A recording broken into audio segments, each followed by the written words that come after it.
Hello and Assalamu alaikum. This is me Ghulam Ali Mujtaba and today I am going to conduct a class of homophones. आज हम homophones के बारे में जानेंगे कि homophones क्या होते हैं और एक तरह से दिखने वाले अल्फाज की मीनिंग कैसे डिफरेंट होती है.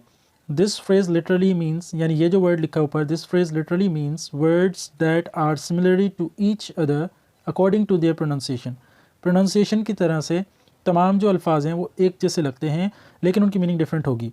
Pairs of words, एक तरह से स्पेलिंग के वर्ड नज़र आ रहे होंगे आपको, जैसे कि आंट और आंट, इनका आवाज़ बिल्कुल सेम है इसीलिए इनको होमोफोन्स कहते हैं. जो एक तरह की आवाज़ दें, स्पेलिंग में थोड़ा सा डिफरेंस हो बल्कि सिमिलर स्पेलिंग हो और मीनिंग डिफरेंट हो, उनको होमोफोन्स कहते हैं. जिस तरह से ये आंट और इसको भी आंट ही पढ़ेंगे लेकिन दोनों अल्फाज की जो मीनिंग है वो डिफरेंट होगी. इस तरह से इंग्लिश में हज़ारों वर्ड हैं, बहुत सारे वर्ड हैं जो भरे पड़े हैं, बहुत ही ऐसे वर्ड जिनको हम बोलते तो हैं, सुनते भी हैं, लेकिन लिखते वक्त हम कंफ्यूज हो जाते हैं कि इनकी स्पेलिंग क्या होगी.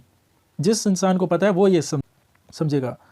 जिस तरह से आंट का इधर सेंटेंस भी मैंने मेंशन कर रखा है ताकि मैं आपको समझा सकूं आंट और आंट में फ़र्क क्या होता है. There is an ant on the tables, क्या है, आंट्स हैं, चूटियाँ या चूंटा जो है वो टेबल पर है. इसी तरह सेकंड वर्ड में है aunt, my aunt loves me, मेरी आंटी मुझे प्यार करती है. आंटी या पुप्पी दोनों वर्ड बोल सकते हैं उर्दू में. इसी तरह से नेक्स्ट वर्ड लेंगे, थ्री वर्ड, एक्सेप्ट, और नीचे वर्ड लिखा है वो भी एक्सेप्ट ही कहलाएगा. प्रोनाउंसिएशन ऑलमोस्ट सेम रहेगी, जैसे तलफ़ुज़ हमारा है वर्ड का वो सेम रहेगा लेकिन उन वर्ड की स्पेलिंग और मीनिंग डिफरेंट रहेगी. My principal accepted my application, मेरे प्रिंसिपल ने मेरी एप्लीकेशन कबूल कर ली. ठीक.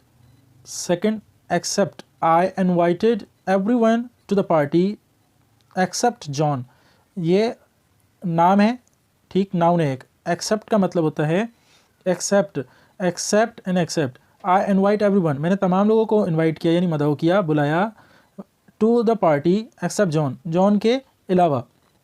मैंने लास्ट में उर्दू भी मेंशन कर रखी है ताकि आप लोग अगर चाहें तो इसमें से इजीली उस वर्ड को पिक कर सकें. 5 नंबर पर एडवाइस और नीचे भी वर्ड है एडवाइस. इन दोनों वर्ड में आवाज़ का सिर्फ हल्का सा फ़र्क है. सिर्फ सी वाले वर्ड को हम एडवाइस पढ़ेंगे और जबकि एस वाले वर्ड को हम ज का हल्का सा साउंड देंगे, advice. My mother gives a useful advice, मेरी माँ ने मुझे एक नसीहत की यानी कि जो काम आ सके मेरी नसीहत. Advice, the teacher advised me to be punctual, मेरे टीचर ने मुझे नसीहत दी, वहाँ पर मेरी माँ ने मुझे एक नसीहत की, ठीक है ना, नसीहत दी, और यहाँ पर की है या फिर दी है. दोनों वर्डों में फ़र्क सिर्फ इतना है, ये इसको सिर्फ नसीहत मिली है, मैं मतलब गिव्स मी एडवाइस, इधर पे नसीहत मना, जैसे ना टीचर कहते हैं कि भाई आपने ये चीज़ करनी है लाजमन, इस तरह से टीचर ने उसे कहा. एंजल एंड एंगल, ये दोनों एक ही तरह से स्पेलिंग ऑलमोस्ट सेम दिख रही है हमें, लेकिन प्रोनाउंस जब करेंगे तो थोड़ा सा फ़र्क आएगा. वो फ़र्क इस तरह से होगा कि इधर जो एल लिखा है उसकी वजह से इसका आवाज़ एंगल हो जाएगा और इसका जो जी के बाद ई लिखा है उसकी वजह से इसका आवाज़ एंजल हो जाएगा. ये एक नाम है और ये एक नाम ही है लेकिन ये एक नाम किसी का कोने का नाम है और ये एंजल एक फरिश्ते का नाम है. The angel road something, angel ने कुछ लिखा इन अ बुक ऑफ गॉड, खुदा की किताब में. इसी तरह से एंगल्स क्या कहता है, an acute angle is less than 90 grade, एक अच्छा एंगल जो होता है, जो बेहतर होता है वो 90 ग्रेड होता है, एक हद तक जो जा सकता हो.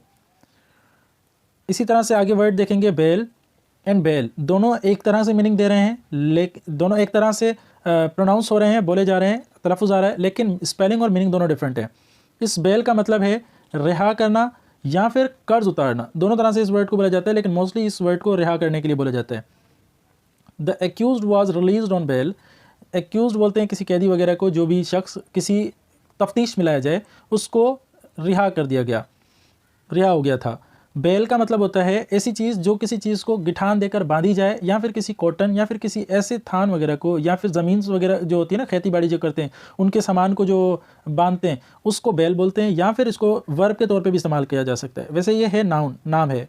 Pakistan export bales of cotton, Pakistan cottons के बेल्स यानी पूरे थान या फिर यूँ कहो कि पूरा बंडल्स मंगवाता है.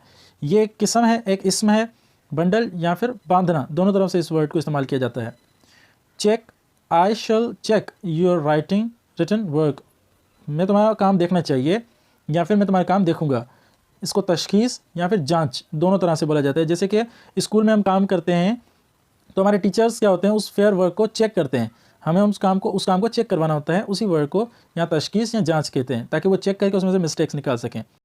Check, almost word check Urdu में और मीनिंग इसकी चेक ही रहेगी और मीनिंग भी चेक रहेगी, ये ऑलमोस्ट सेम होता है इंग्लिश की तरह। He gave me a cheque of 1000 rupees, उसने मुझे 1000 रुपये का चेक दिया। ठीक है, चेक और चेक दोनों की साउंड प्रोनाउंसिएशन बिल्कुल सेम रहेगी, साउंड सेम रहेगा, लेकिन मीनिंग डिफरेंट रहेगी। क्लॉथ एंड क्लॉथ्स, इधर पर भी अगर आप एस लगा दें तो क्लॉथ्स एंड क्लॉथ्स बन जाएगा, लेकिन क्लॉथ एंड क्लॉथ दोनों में डिफरेंट क्या होता है? डिफरेंट सिर्फ इतना होता है कि थोड़ा सा इसमें ईएस का इजाफा होता है और प्लस में इसका मतलब होता है लिबास, और इसका मतलब होता है कपड़ा, यानी अनस्टिचेबल, जो सिला हुआ नहीं है, यह है सिला हुआ लिबास जो हम पहनते हैं। तो इसी सेंटेंस में समझाऊंगा। She bought fine cloth for suit, वो एक अच्छा कपड़ा लेकर आई सूट के लिए।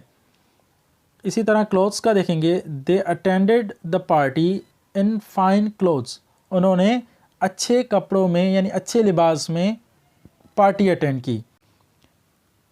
इधर दो तरह के लफ्ज़, सिमिलर मीनिंग और सिमिलर स्पेलिंग आपको नज़र आएगी। सिर्फ आई का डिफरेंस है, आई पहले डी के पहले था यहाँ पर, और इधर डी के ए और उसके बीच में है। सारी स्पेलिंग सेम है, सिर्फ ए और आई दोनों ने अपनी प्लेसमेंट चेंज की, इसका फ़र्क है।